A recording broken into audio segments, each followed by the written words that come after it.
This week on the Real Housewives of Orange County reunion. Littlest bit, do you think that that would have happened? I with your paycheck. I'm in the same seat you're in, Katie. I'm in the same position. With your paycheck and your livelihood. If I did that to you. Wait, what? Jen. Yo, what is up, everybody? Welcome back. Today we're going to be recapping the new episode of the Real Housewives of Orange County reunion part 2. Let's get right into this.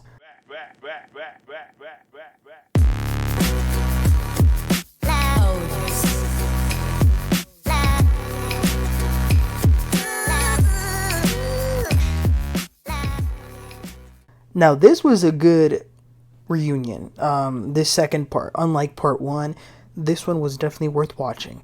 So, let's get right into it. We pick up with Tamra and Gretchen going in on it.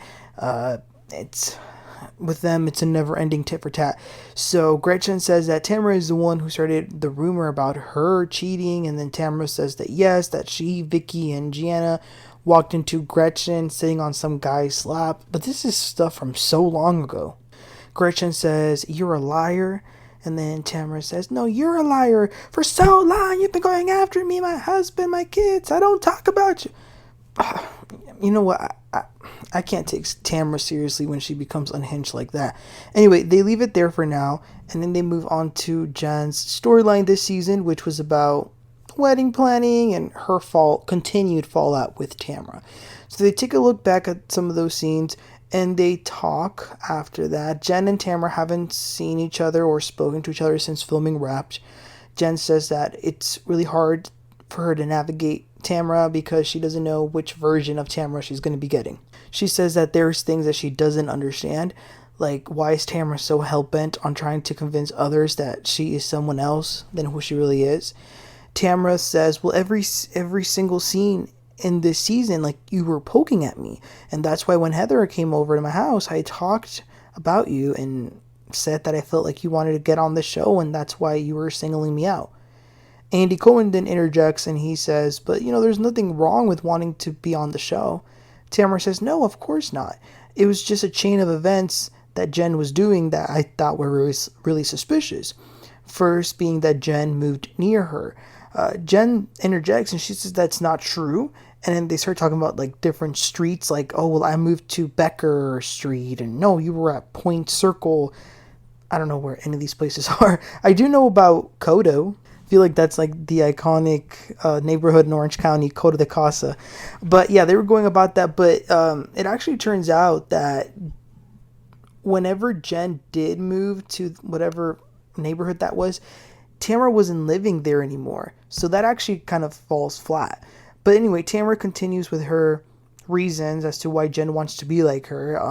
She says that Jen started going to the same doctor as her, the same hair salon, and that she started going to her gym and wanted to do a competition, just like a fitness competition, just like she did.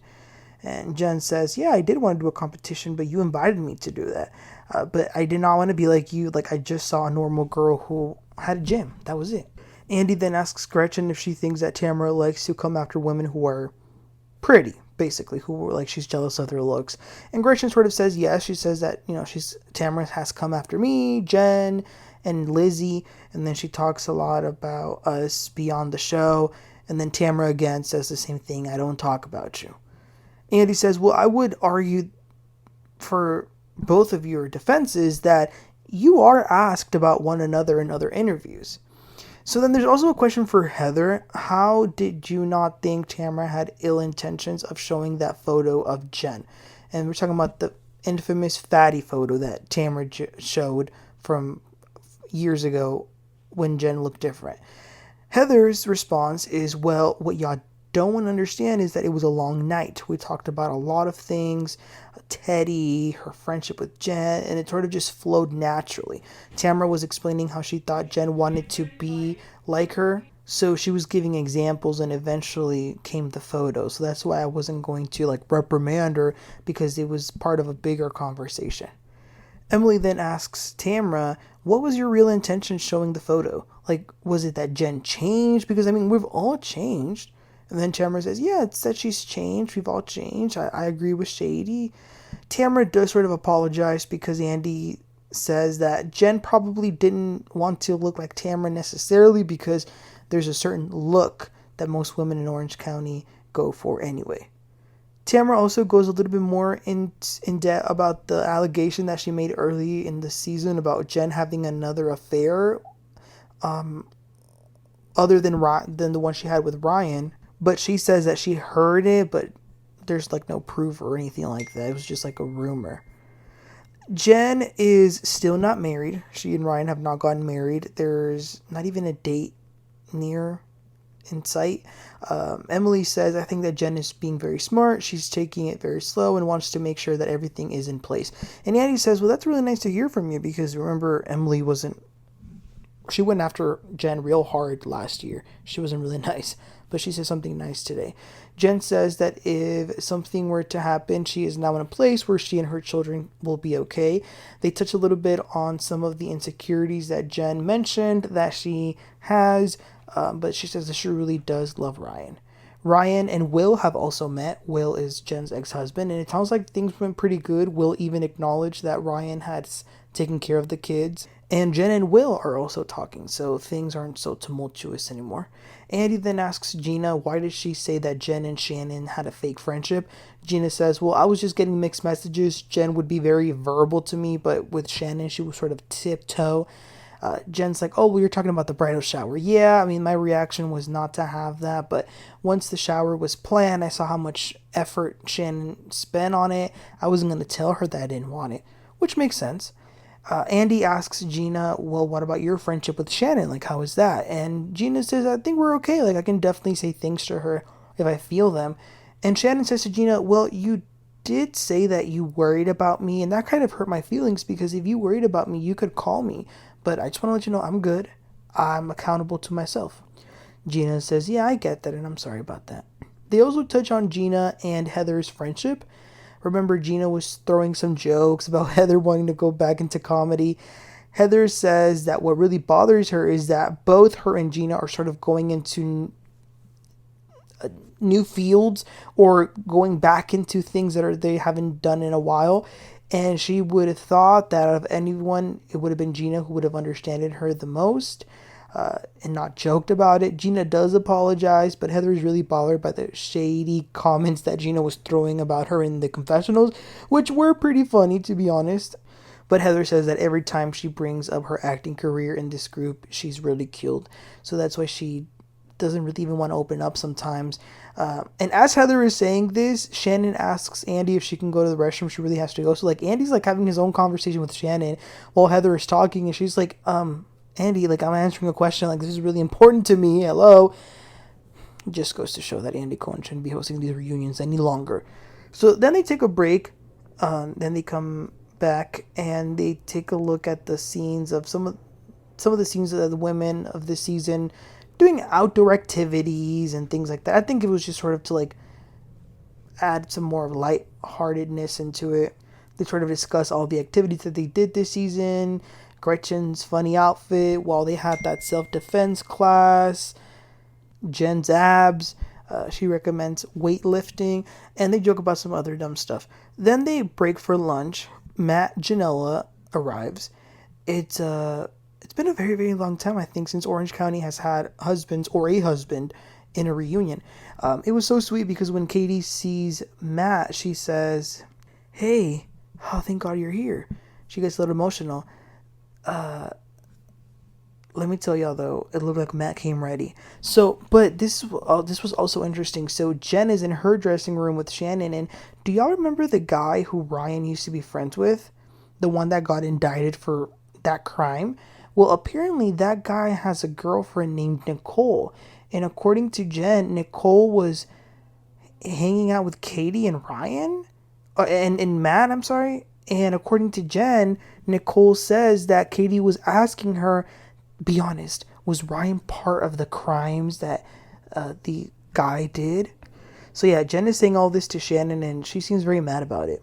So the women are back from lunch. They dive into how the naked wasted from over a decade ago came back into the spotlight this season. So they take a look at the whole drama and how this led to Katie's demise during the season with the friend group. After taking a look at all of those scenes, it was a lot. Andy asks Jen, you and Katie seem to have a very real connection. Have you two spoken? They both say no. Andy asks Jen, do you miss your friendship? And Jen says, well, there's things that I don't make sense, that I don't even know if it was real. Andy says to Katie, do you miss Jen? And she says yes. He asks, do you think Jen left you out to dry? And Katie says, of course I do. Like, I defended Jen all of last season. I didn't care whether she made sense or not. Like, I was defending my friend, and that's what I was looking for.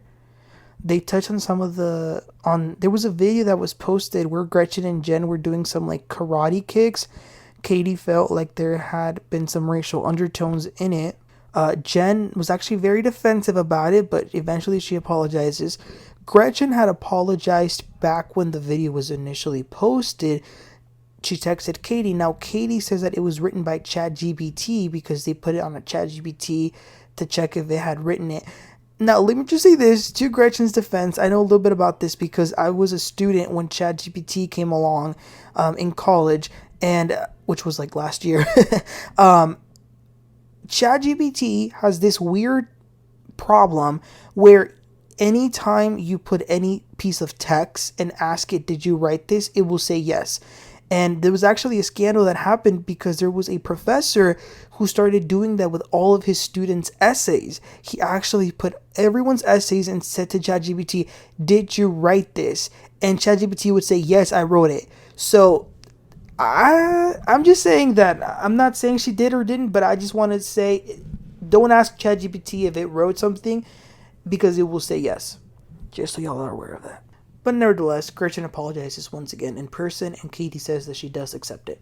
Now, the next question is to Jen. Why was she so quick to drop Katie, but gave Gretchen a pass for quote-unquote misspeaking on something that has to do with this whole situation? Jen says, I didn't drop Katie. I would talk to her every day. Like, it was the most real friendship that I've had on this show. But she did always have an ear on the ground. She always knew things about the women's families and things like that. And then Katie says, you would say things to me too. Like, don't make it seem like I was just bringing all this stuff up. Then they really get into the naked wasted drama. So this would happen. Katie, Matt, Gretchen, Slade, Ryan, and Jen went to have dinner before filming began. Katie alleges that at this dinner, Gretchen said that she was drugged the night of Naked Wasted and went to the hospital the next day. Jen and Gretchen claim that all Gretchen said at that dinner was that she felt like she was drugged during the night of Naked Wasted and that she should have gone to the hospital. Jen says, yes, all I remember was Gretchen saying that she felt like she should have gone to the hospital. But Tamra and Andy did remind Jen that the first night in New Orleans, Jen pretending like she didn't remember anything that was said at a dinner, then all of a sudden she remembers this one detail, which is a little interesting. Anyway, then they asked Gretchen, how could you have said that you misspoke about going to the hospital? Like, you 100% said that you went to the hospital. Gretchen says, well, I do apologize for that. I understand that people felt like that. Sometimes you say words that you don't intend to say. Shannon defends her and she says, yeah, we've all misspoken. Like, I've done it before. I'm glad Emily says that that's not what misspeaking is. If somebody were to say to you, hi, Sean, instead of saying, oh, I meant to say hi, Shane, that's misspeaking. But it's weird because Emily does believe Gretchen. She believes what the lie detector test said, which was that Gretchen didn't go to the hospital, that she's not lying about not going. Andy mentions that Slade, Ryan, and Matt were all invited to attend, and the only one who accepted was Matt. So they bring him in. Remember, it was said by Matt that Slade had called him many times to tell him to, quote-unquote, hold the line. So that's Andy's first question to Matt. What line? Matt says, well, let's go back to the restaurant. They told us the story of Naked Wasted. They told us about this night and how Gretchen was drugged and went to the hospital. All for an attempt to illustrate how dangerous Tamra is. So when the ladies are in New Orleans, I get a text from Slade saying, bro, 911. Then Gretchen interjects and she's like, actually what he said was, and then Matt says, I know what's in the text. Okay, thank you for the detail, but I know. And then Andy's like, ooh, Matt's ready. And then Matt says, yes, I came here to talk to them, to the men, but they didn't show up. So, and then Jen's like, well, no, Matt, Brian didn't come because and then Matt interrupts and he's like, Anyway, as I was saying, and of course Jen and Shannon are like, oh, like he's being so rude. And then Matt says, being called a liar is rude. Jen says, I've been called a liar too, but when people call you that, you have to be held accountable. And you probably don't want to bring up the comment that you made at that dinner too. But I'm not going to go there. So then Gretchen's like, oh, I'll go there. You said at that dinner that the second you met Eddie, you knew that man was gay. Whoa. I do believe Matt said that. I do believe he said that. Because Katie's like, well, you guys were the ones who said that Eddie was with another man. He definitely said that. But Andy wants to go back to the Slade of it all. So, again, in New Orleans, Slade calls Matt. He says, listen, your wife talked to Kiki Monique. She sealed her fate. This is what Matt says that Slade said. He keeps saying what Slade called him to say. But as he's trying to say, Gretchen is doing a lot of interrupting and defending Slade. And she's trying to tell us what Slade said, even though she wasn't there. She was in New Orleans. Gretchen says, and by the way, you said that Slade called you 11 times. No, he didn't. We can get the phone records. So they go back and forth, but Shannon tells Gretchen to just let him talk so that he can leave. Matt says that Slade told him, why did Katie tell Kiki Monique this information? This shouldn't have ever been brought out. Tell Katie to say that Gretchen never said it. So once Matt says this, Gretchen says, well, Slade actually called Matt to tell him, why are you still talking to bloggers and making up stories? Matt told Slade that it didn't happen, so Slade said he was going to give them the benefit of the doubt and believe them because we didn't know any better. And by the way, Katie, when you came into the room in New Orleans, you said that you never said it and that I never said it either. And Katie's like, well, yes, I said that because Matt had just told me that Slade called him to tell me to hold the line. It was too much at that point, you guys. And it was so much over talking. Gretchen says that she never said that. And that if she did, and if that did happen, she would have already said it a long time ago. And that she wouldn't even want to be anywhere near Tamra anyway. They ask Gretchen, where is Slade anyway? Gretchen's like, well, he doesn't... Every time he comes here, people want to accuse him of wanting to be on camera, wanting to be a housewife, wanting to be involved, so he didn't want to be accused of that again. Then Matt says, he's on what? His fourth housewife? Heather and some of the other ones were like, ooh, like, don't say that, like, that's not okay, that's not nice. Matt says, I just wanted to talk to Slade. I have an issue with him, but he's not here. Gretchen says, well, call him. And then Jen says, yeah, Matt, and you can call Ryan at any time. So then Katie says, well, Ryan hasn't reached out to Matt at all. And Jen's like, you're not the victim here. I'm in the same seat as you are in, Katie. And then Katie says, oh, really? So I messed with your paycheck and your livelihood?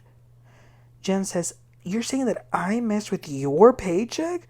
And Katie says, yes. She says that she was told that if Jen wouldn't have stopped filming with her, she could have still been on the show. Jen says that she didn't do that she didn't F with Katie's paycheck, and that she too was like processing and losing their friendship at the time. And that was the end of the episode. So yeah, you guys, like I said, this was much better than last week's reunion. It was pretty good. I will say, if Slade would have gone, I think that would have been really, really, really good television.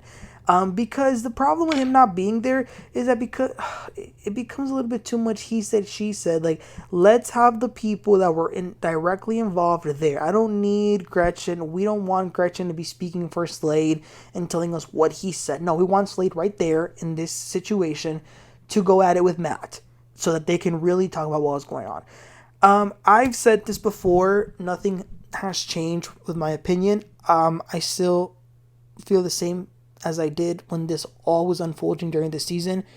I 100% believe Gretchen said this. I believe Gretchen said it. And Slade, I believe at this dinner they both claimed that she was drugged. I do believe that she said that she went to the hospital. I think she's lying. My issue still falls with Katie even though I believe Gretchen said that, I also do believe Katie told Kiki Monique, which I think that in a way, she kind of did seal her fate. I hate to say it, but had she never told Kiki Monique, this would have never gone out. So, They're all liars in my opinion.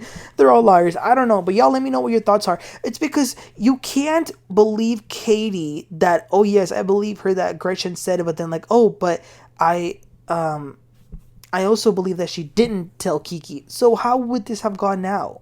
It's almost like it's almost like you can't have your cake and eat it too. Like you can't be like, oh no, Gretchen definitely said this to me. She's lying, saying that she didn't. She did. Oh, but I didn't tell Kiki Monique. No, I'm sorry, Katie. You told Kiki Monique. You told her. But props to Matt standing up for his wife. That's pretty good. If he did say that about Eddie, I don't think that's super cool.